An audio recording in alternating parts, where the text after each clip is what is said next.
السلام علیکم ورحمۃ اللہ وبرکاتہ۔ اللہم صلی علی محمد وعلی آل محمد وبارک وسلم صلی علیہ۔ میں ہوں حافظ جہانگیر، حافظ اسلامک پوائنٹس۔ امید ہے کہ آپ سب خیریت سے ہوں گے۔ اللہ تعالیٰ اپنی رحمت، کرم اور برکتیں آپ پہ نازل فرمائے، آمین ثم آمین۔ اہل بیت کے تاجدار حضرت عون رضوان اللہ علیہ اجمعین، ان کا بہت پیارا سا عمل آج آپ کی خدمت میں پیش کرنے جا رہا ہوں۔ ناممکن کام کو ممکن کرنے کا کمال۔ نئے آنے والے بہن بھائیوں سے گزارش ہے، پلیز چینل کو لازمی سبسکرائب کیا کریں، لائک کریں، شیئر کریں اور فالو کریں۔ بیل آئیکن کو لازمی پریس کریں تاکہ میری جتنی آنے والی ویڈیوز ہیں آپ تک پر وقت پہنچ سکیں۔ کیا کمال ہے! اتنی بڑی ہستی ہیں حضرت عون رضوان اللہ علیہ اجمعین، اہل بیت سے ہیں۔ ان سے کسی نے پوچھا کہ کوئی آپ کو کہہ دے کہ صبح ہے ہو شام، اور آپ بھی کہہ دیں کہ صبح ہے تو ہو شام۔ کہنے کا مطلب ہے شام ہو، لیکن کوئی آ کے آپ کو یہ کہہ دے کہ صبح ہے تو آپ بھی کہہ دیں وہ صبح ہے۔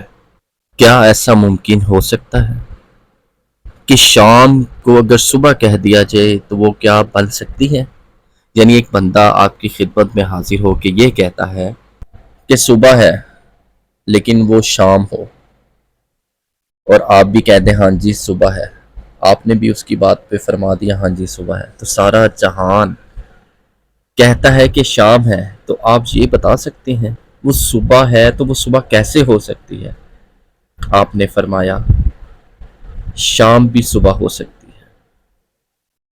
ناممکن ممکن ہو سکتا ہے اور صبح بھی شام ہو سکتی ہے، کہ ایسا کام جو آپ کی دسترس سے باہر ہو لیکن فیصلے آپ کے حق میں ہوتے ہیں، آپ اپنے حق میں وہ فیصلہ کروا رہے ہو سکتا ہے۔ اور وہ کہتے ہیں مجھ سے جو وقت مانگو وہ ہی ہو سکتا ہے۔ فرمایا یہ کیسے اور کس بنیاد پر؟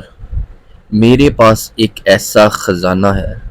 حضرت عون نے فرمایا میرے پاس ایک ایسا خزانہ ہے، وہ خزانہ اللہ کی بارگاہ میں اگر پیش کروں گا، اللہ تعالیٰ کی ذات اس خزانے کو رد نہیں کریں گے۔ وہ کیا خزانہ ہے؟ کہ وہ ایسا کام جو ناممکن کو ممکن ہو جائے، یا آپ کی سکرین پہ وہ خزانہ سورہ توبہ کی آخری 2 آیات۔ پھر اس شخص نے کہا کہ صبح کو کوئی کہے کہ رات ہے اور رات کو وہ صبح ہو جائے، یہ کیسے ممکن ہے؟ فرمایا یہ 100% ممکن ہے، 100% یہ ممکن ہے۔ اس آیت کے اندر اللہ تعالیٰ نے ناممکن کو ممکن بنانے کی تصریح رکھی ہے، ممکن کو ناممکن کرنے کی طاقت رکھی ہے۔ اس میں ایسا کمال ہے، ایسا کمال ہے۔ جو شخص کہتا ہے کہ اس آیت کے اندر کیا ہے، وہ اس آیت کی 313 مرتبہ تسبیح کر کے، اللہ کے حضور دعا کر کے ناممکن کو ممکن کر سکتا ہے، یا اللہ کے بارگاہ میں یہ اس کا واسطہ دے کے اللہ تعالیٰ سے بات بنوا سکتا ہے۔ الحمدللہ جو انسان، جو شخص اس آیت کو 313 مرتبہ پڑھ کے اپنی پریشانی، اپنی حاجات، مشکلات، آپ کی نوکری کا مسئلہ ہے، آپ کے جائیدادوں کا مسئلہ ہے، آپ کی کوئی پنچایت لگی ہے، کوئی فیصلہ ہے، کوئی عدالت کا فیصلہ ہے، کوئی لڑائی جھگڑا ہے، کوئی آپ کے مطلب زمینوں پہ قبضہ ہو گیا، جو آپ چاہیں گے انشاءاللہ اللہ کی رحمت سے وہ ہوگا۔ 7 دن کا یہ عمل ہے۔ سورہ توبہ کی آخری 2 آیات، لَقَدْ جَاءَكُمْ رَسُولٌ مِّنْ أَنفُسِكُمْ عَزِيزٌ عَلَيْهِ مَا عَنِتُّمْ حَرِيصٌ عَلَيْكُمْ بِالْمُؤْمِنِينَ رَءُوفٌ رَحِيمٌ فَإِن تَوَلُّوا فَقُلْ حَسْبِيَ اللَّهُ لَا إِلَٰهَ إِلَّا هُوَ عَلَيْهِ تَوَكَّلْتُ وَهُوَ رَبُّ الْعَرْشِ الْعَظِيمِ وَهُوَ رَبُّ الْعَرْشِ الْعَظِيمِ وَهُوَ رَبُّ الْعَرْشِ الْعَظِيمِ۔ اللہ اکبر! یہ ایک ایسی آیات اللہ تعالیٰ نے قرآن میں دی ہے، ایسی با کمال آیات اللہ تعالیٰ نے، پورا قرآن ہی اللہ کی رحمتوں سے بڑا ہے، لیکن ایسی آیات جو ناممکن کام کو ممکن بنانے کا حوصلہ رکھتے، آپ کریں تو صحیح، انشاءاللہ اللہ کی رحمت سے آپ کے حق میں فیصلے ہوں گے۔